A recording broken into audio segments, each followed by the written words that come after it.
What's going on, y'all? It's your boy 3 Stacks in this thing. First of all, look at this beautiful mat. When I saw this mat, I had to cop this hoe. This is Team King of Games, you guys. Look at the freaking mat. We have the King of Games himself on our play mat. This is definitely going to be amazing for, the future content. Just having this mat in the videos. Oh my goodness. Anyways, so... of course, we're going to do a deck profile on my True King Games Ints because they're still undefeated. But I wanted to showcase an updated variant on my pure Prophecy, Spellbook Prophecy Demise deck. Because I picked up Spellbook of Knowledge, aka Rudra, today. I picked up 3, so my deck is finally at full power. It's complete, and it's not missing anything. So I wanted to showcase this to you guys because the last variant that I showed you guys, it was still missing, obviously, Spellbook of Knowledge. So yeah, without further ado, we're gonna hop into this updated variant, which is extremely consistent. This deck has more draw power than the most. It's already had searching, just up the A crack, and it's just got more and more consistent and broken. So I'm gonna bump this camera up just a little bit closer. That works perfect right there. Hopefully you guys can see this. So first and foremost, we're playing 3 copies of Blue Boy. Now my Blue Boys, my Spellbook of Prophecy deck is basically just all foreign and all max rarity. So we're playing German Ultimate Rare Blue Boys, and 2 copies of foreign Justices and 1 English Justice. Now these 2 Justices, I believe, are actually either Italian or Spanish. The languages in this deck are German, Italian, French, and Spanish, and of course English. But we're playing 3 copies of Justice. Now she's extremely important in this deck because it's the Demise variant. So, resolving her in end phase after you've already did the resolution of Demise, being that you could set up your chain links accordingly, Demise will resolve, and then your Justice will resolve, getting you your +2. It's really, really clutch, because, obviously you're going to search High Priestess, and although you're only searching, the High Priestess and the spell, which means you need 2 more, it still gets you a lot further ahead in the sense that you don't have to wait to draw on Priestess, and you don't have to wait to draw into that spell. You feel me? Like, it just sets you up so well. I feel that it's just so perfect in this deck. Now, you don't actually have to play Demise in your Prophecies. I just choose to play it in mine because I just love how it flows, and it's a great recovery spell. You can literally go from 1 card to 5 in this. You can Demise into Desires, and then just go further in, getting Spellbook of Knowledge, just digging through your deck, and, just reestablishing your board. It's just really, really potent. The insane explosive plays of this deck are just so good. You just dig through so much of your resources. Like, there's no card that you won't have a problem seeing anything in this deck. It won't be like, oh, I didn't see this. You're gonna see it. Especially when you side deck. Like, for example, if you side decking Kaijus, you're gonna see your Kaiju because you just draw through like your whole deck. Like in test hands with this deck, when I picked up the knowledges, my first turn, my deck was like almost gone. It was like practically gone. It's crazy. Like, you see everything in this deck. Sorry, you guys, I was eating some candy. I was eating some chocolates. But anyways, you just see so much with this deck. It's crazy. Like, it's so consistent. It's insane. 3 copies of Luna. Now, she is by far one of the most standalone spellcasters in this deck. Not only because she searches a copy of herself. Obviously, she does that. But because she acts as a Mage Spectre Kieran on your opponent's turn, which just basically gives you more disruption. Because that's what this deck needs. It sets up so well that all you pretty much need is just to disrupt your opponent's plays and your opponent's combos, and to ensure that you get that extra turn you need. Because this deck is really, really good for the game pushes as well. Because it could just keep the board clear, interrupt your opponent's plays, stop his combos, and you just go for that Priestess push. Which is most of the time that's how I do it. Once I resolve my if I do have Demise, once I resolve my Demise Justice combo. My next turn, I'm just trying to push for that Prophecy. I'm trying to push for that Priestess. And let's say, for example, you drew that, off your end phase, you search that Secrets, right? And then, you next turn, you Secrets for Blue Boy for Knowledge. You're more than likely just going to get the 3 spellbooks that you need for your Priestess anyway. It works so perfectly, and she just really does help you for your game push. She's so broken. Some could argue saying that Priestess is really horrible in a Demise build. But my theory is this, and it's also proven because of how long I played this deck, since I've got it. Any monster in your hand is bad with Demise. It doesn't matter if it's high level or if it's a normal summonable monster. Because naturally you demise after you've already normal summoned. So if you normal Blue Boy, go secret for Spellbook of Knowledge, and happen to draw into a demise, if you activate demise and draw any monsters, not even Priestess, they're all going to be dead because you're going to have to discard them. So any monster is dead if you draw it off a demise. That's why I run such a low monster count. And I literally have 2 High Priestess of Prophecies. The odds of always drawing her every single card of Demise are so low. It works perfectly for me. You do not have to play your deck the way I do. This is just how I choose to. I'm now moving forward with the most important part of this deck. Obviously, it's Spellbook, so we're playing a lot of spells. I'm starting off with your MVP, Card of Demise. It's such a broken card. It really does. I mean, it really is. It just does so much for the deck.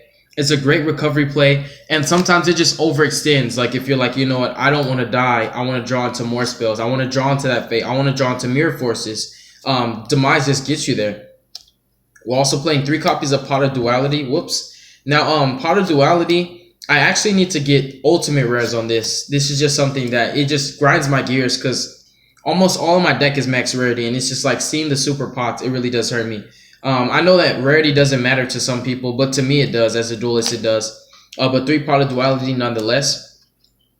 And also 3 Pot of Desires. It's such a freaking broken spell. Everything in this deck is at 3, and it's all searchable as well. So you're actually able to search out all the spells you need, and then play Pot of Desires knowing that no matter what I banish, I already have what I need. So it's just extra cards, you know. Extra cards to help you set up for your game. And it's just so really, it's such a powerful spell. It's so underrated, and it's so freaking good. Like, dude, Desires has drawn me such great hands. Like, I've drawn hands where it's like, oh, yeah, this is perfect. And then, bam, your 5th card is Desires, and you're like, dude, oh, I'm about to go in right now. Like, it's so clutch.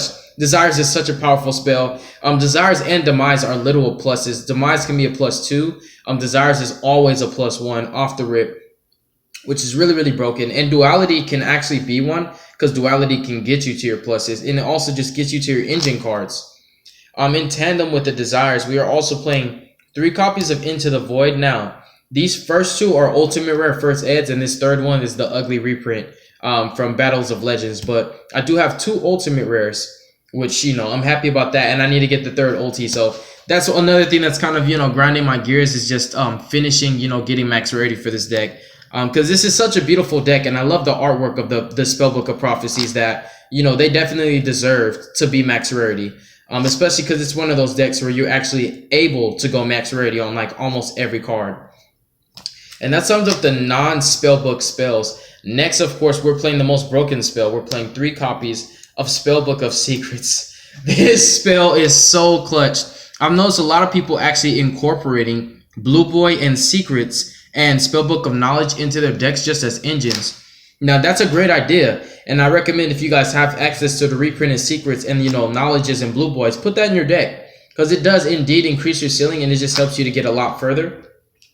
So hopefully, you know, Konami does not hit Secrets or hit Blue Boy or hit Knowledge because of that, but Secrets is just such a broken spell, because it literally searches any Spellbook card.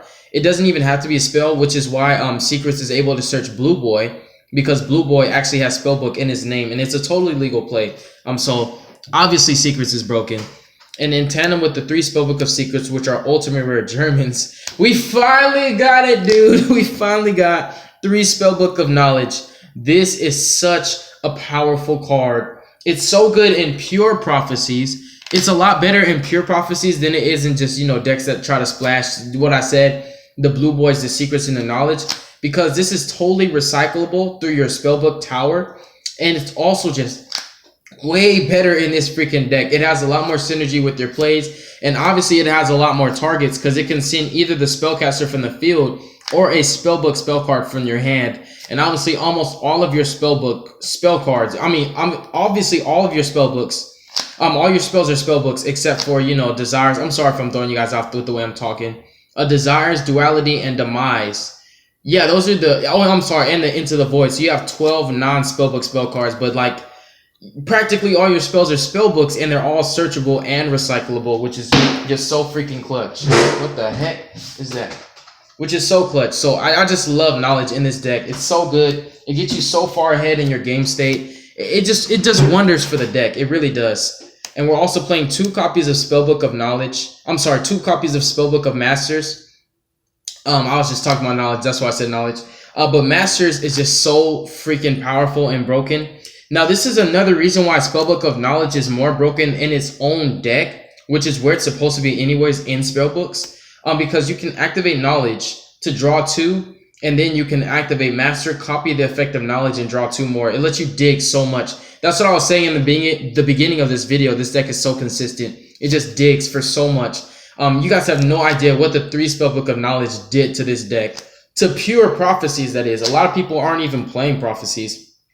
They're just like, I want 3 blue boys, I want 3 secrets, and I want 3 knowledge, and I'm going to throw it in any deck. Which I understand, that's a great thing to do. You know, it does boost the playability of your deck and allow it to just dig more than it ever could. Now, Masters is so broken. Of course, they're Italians. They're beautiful. Master is so broken in pure spellbooks because if you notice, all spellbook effects actually are once per turn except for Tower. Now, Master is the way you can play around that because you can actually activate secrets to search and then activate Master. And Master can copy the effect of any spellbook spell card that's normal, meaning you can't activate 2 fates. You know, that would be pretty broken if you could, but Master basically lets you double up and stack on effects that you naturally could not because they're once per turn. So in a way, Master breaks the it breaks the rules, which I love a lot. We're also playing 2 copies of Spellbook of Eternity. Now, this is what helps you when you activate Fate or when you're using Priestess's effect to banish your stuff. And Master allows you to, you know, dig even further, copying the effect of Eternity so you can get 2 from your banish zone. And you never want to banish Eternity. You always want to use Spellbook Tower, the Grand Tower, and put this back into your deck. That way you just have longevity in your plays and you never burn out of resources. So that's just a smart thing to do if you're playing pure spellbooks, that is. Do not ever banish your Eternities. And of course, we're playing 2 of the Grand Tower. Now, I think this is actually Italian as well. I'm not sure. But Tower is such a broken card in this deck. It just lets you live longer. It really does. And every turn you get to draw 2. The draw power in this deck is freaking real, you guys. It's so insane. 2 copies of Fate. Can you guys see this? Yes. So one of my Fates is actually English and the other one is foreign. But Fate is so broken. It's actually at 3. Now, you guys can definitely play it at 3, but if you test it at 3, you'll realize that it freaking breaks because you actually need a setup for it first. It's just such a great card to end on, if you get what I'm saying. Ending on meaning, you know, your secrets, blue boy, master, fate, something like that. Like, you just have to end on it. You don't want to start off with it because it needs targets engraved to activate. And we're also playing 2 copies of the Spellbook of Wisdom.